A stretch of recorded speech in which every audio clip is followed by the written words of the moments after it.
అందరికీ వందనాలు. ఈ సమయాన్ని ఇచ్చిన ఎల్డర్స్కి, పాస్టర్ గారికి నా ధన్యవాదాలు. ముందుగా చిన్న ప్రార్థన చేసుకుందాం. అందరూ కళ్ళు మూసుకుందాం. ప్రభా తండ్రి, స్తుతి స్తోత్రం తండ్రి, పరిశుద్ధుడ తండ్రి, వందనాలు తండ్రి. ఈ శుక్రవారం నాడు నాకు ఈ అవకాశం ఇచ్చినందుకు వందనాలు తండ్రి. నా నోట్లో ఉండి ప్రభా తండ్రి నీ యొక్క వాక్యాన్ని ప్రకటించమని అడుగుతాను తండ్రి. ఆ వాక్యం ప్రతి ఒక్క మనసులో చొచ్చుకొని పోయేలా భాగ్యం కలిగించుకుని వాళ్ళ జీవితంలో దాన్ని ఆచరించే భాగ్యం కలిగించుకొని అడుగుతాను తండ్రి. ప్రభా తండ్రి, ప్రతిదీ ఏం మాట్లాడుతున్న ఏం సమస్తం నీ చేతుల్లో ప్రతి ప్రభుత్వం నీ కొద్ది బంగారు పాలు సమర్పించుకున్న పరం తండ్రి. ఆమేన్.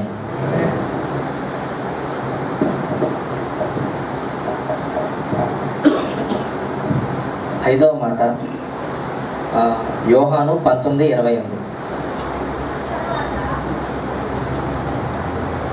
గట్టిగా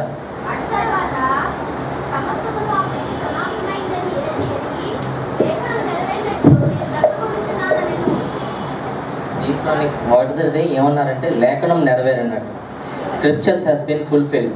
రెండవది యేసు నేను దప్పుగానిచున్నాను నేను. ఈ 7 మాటలు యేసు సిలువపై నుండి మాట్లాడిన మాటలు. ఈ 5వ మాట నేను దప్పుకొనిచున్నాను అనేను. ఇంగ్లీష్లో దాని వర్డ్ ఏమంటే ఐ థర్స్ట్. ఆ పదాన్ని ఆయన ఎలా పలికారంటే చాలా మెల్లని స్వరంతో పలికారు. ఒంట్లో అసలు ఓపిక లేదు. ఎందుకనగా తలకి ముళ్ళ కిరీటాన్ని పెట్టారు, పక్కలో బల్లెను గుచ్చారు, ఆ కొరడాలతో చీల్చారు, అంతగా బాధ పెట్టారు. తన ఒంట్లో ఉన్న సమస్తం ఉన్న రక్తాన్ని కూడా చిందించారు. అలాగే తన ఒంట్లో ఉన్న వాటర్ కూడా బయటకు వచ్చింది. ఎలాగా? చెమట ద్వారా, స్వెట్ ద్వారా మొత్తం అంతా బయటకు వచ్చింది. ఆ కొండపైన నడుస్తున్నప్పుడు, ఆ సిలువను మోస్తున్నప్పుడు ఏమాత్రం శక్తి లేదు, బలం లేదు. అలా ఆ పొజిషన్ ఉన్నప్పుడు దేవుడు పలికిన మాట ఏంటంటే ఐ థర్స్ట్, నేను దప్పికొనిచున్నాను అనేను. ఇక్కడ ఇంకొక మాట, 4వ మాటలో మనం ఏం చూసాం? దేవుడు కుమారుణ్ణి వదిలి వెళ్ళాడు, నన్ను విడిచాడు. ఎందుకు విడిచాడు? బికాస్ ఇక మీదట తన 4వ మాట నుంచి తన 7వ వరకు తను ఏదైతే కార్యం చేస్తాడో సమస్తాన్ని ఒకటి అకార్డింగ్ టు ది స్క్రిప్చర్స్, లేఖనం ప్రకారంగా జరగాలి. రెండవది తను మాత్రమే చెయ్యాలి, ఏ ఒక్క సహాయం లేకుండా దేవుని గొర్రెపిల్లగా తను మాత్రం వధింపబడాలి అనేది ఆయన ప్రణాళిక. ఆయనకు తెలుసు ముందే, కుమారుని పంపాను, ఇలా జరుగుతుంది, చేస్తారు, బాధపడతాను తెలిసినప్పటికీ కూడా, ఎందుకంటే ఆయన మాత్రమే సంపూర్ణ మానవుడిగా మాత్రమే దేవుడు ఈ కార్యాన్ని చేయాలని చెప్పి అప్పుడు దేవుడు విడనాడాడు. కానీ హీ విత్ హిమ్, ఆయన ముందే తెలుసు ఇలా జరుగుతుందని.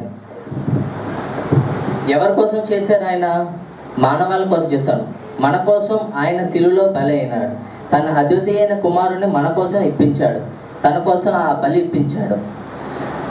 మనం లేఖనాలు నెరవేరని చెప్పుకుంటాం. అది ఎక్కడుంది? అది కీర్తనకారుడు ముందే ప్రచురించాడు. ఎక్కడ? 69:21 చేశాడు. కీర్తనలు 69:21.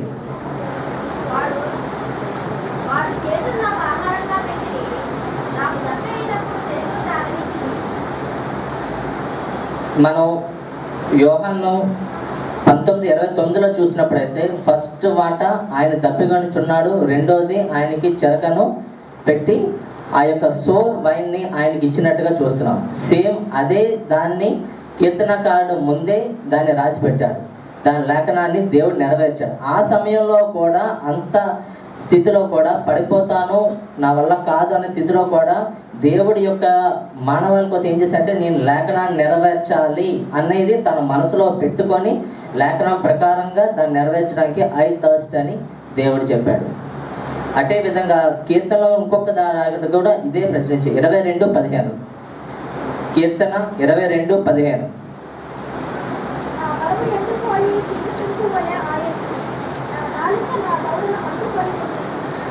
నాలిక దవడని అంటుకుంది. బికాస్ దాంట్లో లోపల ఉమ్ము కూడా, కనీసం తడి కూడా లేదు. అంత ఇదిగా ఒంట్లో ఉన్న ఒక్క వాటర్ డ్రాప్లెట్ కూడా ఏమీ లేకుండా మొత్తం అంతా ఆ శిలువ యాగంలో ఉన్నప్పుడే మొత్తం అంతా పోయింది. సో అప్పుడన్న పలికిన మాటే ఐ థర్స్ట్. థర్స్ట్ అంటే ఏంటి? దాహం, దప్పిక. చెప్పాలంటే దప్పికలు 2 రకాలు. ఒకటి ఫిజికల్ అండ్ స్పిరిచువల్, అంటే శరీరతారుగా వచ్చేది ఒకటి, రెండవది ఆత్మానుసారంగా వచ్చేది దప్పిక ఒకటి. శరీరానుసారంగా అంటే ఏంటి, నాకు దాహం వేస్తుంది, వాటర్ తాగాలి, తాగుతా. ఎంత తాగుతాను? 1 గ్లాస్, 2 గ్లాస్, 3 గ్లాసెస్ అంతే. 4th గ్లాస్కి ఎప్పటికప్పుడు నాకు సాటిస్ఫాక్షన్ కలుగుతుంది. కానీ ఏంటి, అది టెంపరీ సాటిస్ఫాక్షన్. ఆ సంతృప్తి ఎంతవరకు?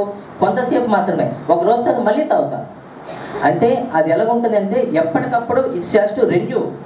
కానీ ఆత్మీయ దప్పిక ఎలాగుంటుందంటే ఇట్స్ లైక్ లివింగ్ వాటర్, జీవజలం అనమాట. ఒకసారి వచ్చామంటే అది ఊరుతూ ఉంటుంది. నూతిలో నీళ్ళు ఎలా ఊరుతాయి అలాగే ఊరుతూ ఉంటుంది. సేమ్ దీని గురించి ఒక మాట మీకు చెప్పదలుచుకున్నాను. మనం జీసస్ని ఎన్నో చేసిన 3.5 years సర్వీస్లో మనం ఎన్నో మిరాకిల్స్ చేయడం చూసుంటాం, ఎన్నో కార్యాలయం చేయడం చూసుంటాం, ఎంతో అద్భుత కార్యాలు. చనిపోయిన వాళ్ళని లాజర్ను కూడా దేవుడు లేపాడు. అది which is impossible to this human world. చనిపోయిన వాళ్ళని ఎవరో లేపలేదు, దేవుడు తప్ప. అలాంటి కార్యాలు కూడా ఏం చేశాడు, దేవుడు చేశాడు. అలాంటి కార్యాలు చేసిన దేవుడు ఆ వాటర్ కోసం అడగడం అనేది చాలా చిన్నది. ఆయన ఏదైనా చేయగలరు. He can take this water somewhere else. ఆయన తండ్రిని అడగచ్చు, ఏదైనా చేయొచ్చు. కానీ ఏంటి, లేఖనం నెరవేరాలి, అటువలే తండ్రి చిత్తాన్ని నెరవేర్చాలి. అందుకని దేవుడు ఏం చేశాడంటే అంత మహిమ కార్యంలోని ఓన్లీ ఒక కంప్లీట్ హ్యూమన్గా, అంటే ఒక సంపూర్ణ మానవుడిగా చెయ్యాలి అనే కార్యంతోనే ఆయన ఆ బాధను భరించారు. He has to feel the pain of the thirst. ఆ యొక్క దాహాన్ని యొక్క పెయిన్ని హీ హ్యాస్ టు ఫీల్. అది ఆయన చేస్తున్నారు.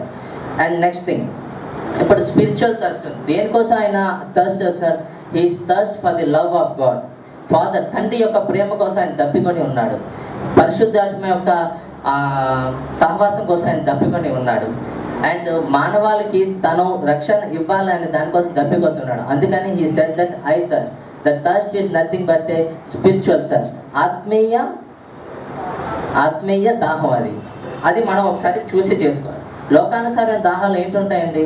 డబ్బులు, మనీ కావాలి ఫైనాన్షియల్గా, తర్వాత పవర్ కావాలి, ఎమ్మెల్యే అవ్వాలి, ఎంపీ అవ్వాలి, పెద్ద పెద్ద పవర్స్ రావాలి, తర్వాత పొజిషన్, సొసైటీలో మంచి పొజిషన్. కానీ ఇవన్నీ శాశ్వతం కాదు. ఇవన్నీ ఓన్లీ సాటిస్ఫాక్షన్. ఫర్ ఎగ్జాంపుల్, ఈరోజు నాకు 100 రూపాయలు కావాలి, మళ్ళీ రేపు డబ్బులు కావాలి కదా మళ్ళీ నాకు.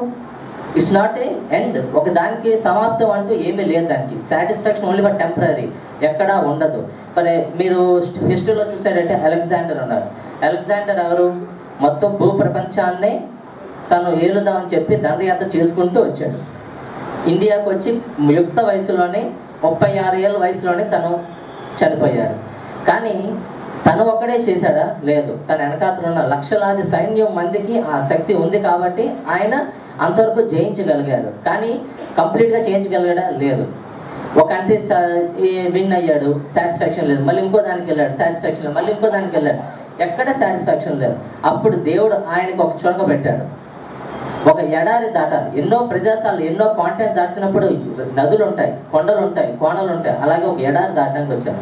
ఎడారి ఎంత దూరం దాటారు? ఎడారి ఒక్క చుక్క నీరు లేదు.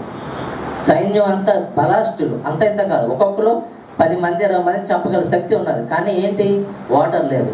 మొత్తానికి ఎలాగైతే నడగా కొంత దూరం వచ్చేటప్పటికల్లా ఒక మెట్ట పొలం లాంటిది వచ్చి అక్కడ వాటర్ కనబడింది. ఆ వాటర్ని ఏం చేశారంటే గబగబా అన్ని రోజుల నుంచి వాటర్ లేకుండా సడన్గా వాటర్ అంతా ఏం చేస్తారు, జనరల్లీ తాగడానికి ప్రయత్నించారు. గబా తాగుతుంటే తను తాగిన నీళ్ళు తన బ్రీతింగ్కి అడ్డుపడి, వాళ్ళు గొంతు అడ్డుపడి అక్కడికక్కడ చాలా మంది చనిపోయారు.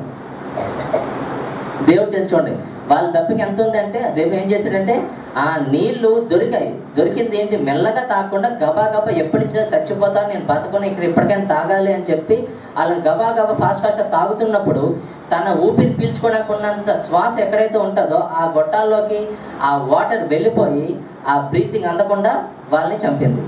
ఎంత బలిష్ఠుడు.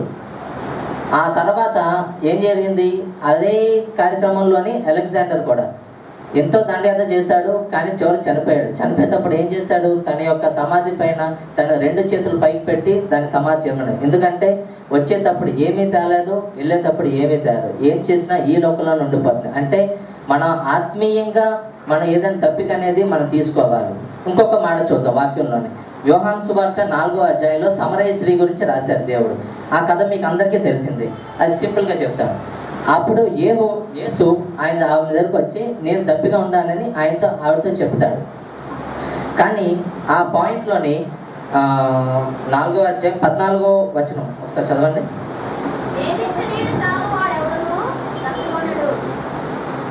నేను ఇచ్చిన నీళ్ళు తాగినవాడు దప్పికొన్నాడు. Because it's a living water. Summarise చెప్తున్నాడు, ఇట్స్ ఎ లివింగ్ వాటర్ క్లియర్గా ఎక్స్ప్లెయిన్ చేస్తున్నాడు. ఆ లివింగ్ వాటర్ని జనులందరికీ ఇద్దాం అనుకుంటున్నాడు. అదే జనులందరికీ ఇవ్వాలంటే మనం ఏం చేయాలి? దాంట్లో 24వ వచనం చూడండి.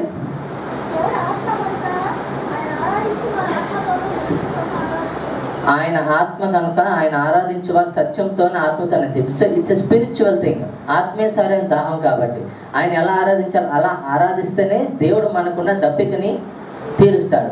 దాంట్లో ఎలాగంటే జీవజలమైన ఓటర్ మన దాంట్లోని నింపి వేస్తూ ఉంటాడు. ఇప్పుడు అయిపోయింది ఈ సమరయ స్త్రీతో ఆయన మాట్లాడాడు, చేశాడు, వాటర్ అడిగాడు. మరి వాటర్ తాగాడా జీసస్? ఆ కథలో ఎక్కడ చూసారా? లేదు. బట్ ఆయన శిష్యులతో ఆయన ఏమంటాడు? నాకు దప్పిక తీరింది అంటాడు. ఎందుకు ఆ మాట అన్నాడు? వితౌట్ థింకింగ్ వాటర్ హౌకి అంటే బికాస్ ఆయన యొక్క థర్స్ట్ ఏంటి? ఆయన యొక్క దప్పిక ఏంటంటే ఒక ఆత్మనైనా పరలోక రాజ్యానికి నడిపించాలని. అలాగే ఆ సమరయ స్త్రీని ఆ రోజు ఏం చేశారు? ఆ ఆత్మని నడిపించారు. తన మాట ఫుల్ఫిల్ అయింది, తన ఆత్మకి ఫుల్ఫిల్ అయింది. అందుకనప్పుడు ఏంటంటే నాకు దప్పిక తీరినది. ఎందుకనగా ఈ హ్యాస్ ఆ ఆత్మని ఆయన నడిపించారు దేవుళ్ళలోకి. అలాగే ఇప్పుడు మనం కూడా ఉన్నాం. మనం ఏంటి? దేవుడు మన దగ్గర నుంచి ఆశించే దప్పిక ఏంటి? ఆత్మీయానుసారంగా మనం ఈచ్ వన్ క్యాచ్ వన్, ప్రతి ఒక్కరిని ప్రతి ఆత్మ నశించకుండా దేవుని ఎందుకు నడపాలి. దేవుడి యొక్క నడపాలంటే మన దగ్గర ఉండాల్సిన తలాంతులు ఏంటి? ఒకటి వాక్యం.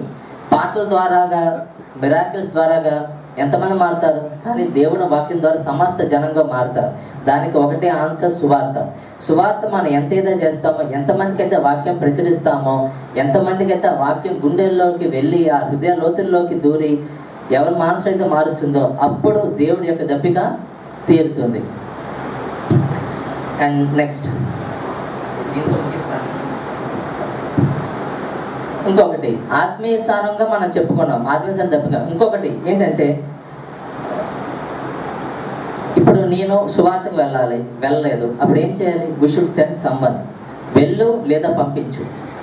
అలా చేసినా నీకేమవుతుంది? దేవుని వార్త అనేది బయటికి వెలువడుతుంది. దేవుని యొక్క దప్పిక అటువలే తీరుతుంది. ఇది మనం చేయవలసిన కార్యం. దేవుడు ఏవైతే చేశాడో ఆత్మీయసారం దప్పిక ఉన్నాడో ఆ దప్పికను మనం తీరుస్తాం. అది ఆయనకి తీర్చాలి మనం. ఎందుకంటే ఇన్ని దప్పికలు నువ్వు తీర్చినట్టయితే నీకు పరలోక రాజ్యంలో దేవుడు నీకేమిస్తాడు? అత్యద్భుతమైన ప్లేస్ని ఇస్తాడు. ఎవరు విని కనలేనంత ప్లేస్ని ఆయన నీకు పరలోక రాజ్యంలోని ఏర్పరుస్తాడు. ఎలాగైతే ఆ దొంగకి ఎలాగైతే ఏర్పరిచాడో అలాగే మన కోసం కూడా ఏర్పరుస్తాడు. మనకి ఇచ్చిన ఈ తలాంతిని మనం వాడుకోవాలి. రెండవది, ఎవరైతే దేవుని సేవకులు ఉంటారో, దేవుని యొక్క పని చేస్తారో వాళ్ళకి నువ్వు ఎంత సాయం చేసినా ఏం చేసినా దేవునికి చేసినట్టే. అంటే ఏంటంటే మనం ఇప్పుడు మాట్లాడుకున్న మాట అంటే దప్పిక తీరడం. లేఖనం నెరవేర్చినట్టు దేవుడు ఏం చేశాడు? దప్పిక తీర్చడని చెప్పి ఐ థర్స్ట్ అని చెప్పాడు. కానీ ఈ లోకానుసారమైన దప్పికది. కానీ మనం ఏం చేయాలి? ఈ లోకానుసారమైన దప్పికని పక్కన పెట్టి ఆత్మీయానుసారమైన దప్పికను మనలో పెట్టుకొని దేవునికి మనం మాట్లాడాలి. దేవునికి మనం ఆ కార్యాన్ని చెయ్యాలి. ఒక ఆత్మని దేవుని రక్షించాలి. అప్పుడైతేనే దేవుడికి ఆ దప్పిక తీరుతుంది. అటువల్లే పరలోక రాజ్యంలోని దేవుడు నిన్ను కూడా అక్కడ తీసుకువెళ్ళి ఉంచుతాడు. ఈ చిన్న వాక్యం దీవించమని అడుగుతాను తండ్రి. ఆమేన్.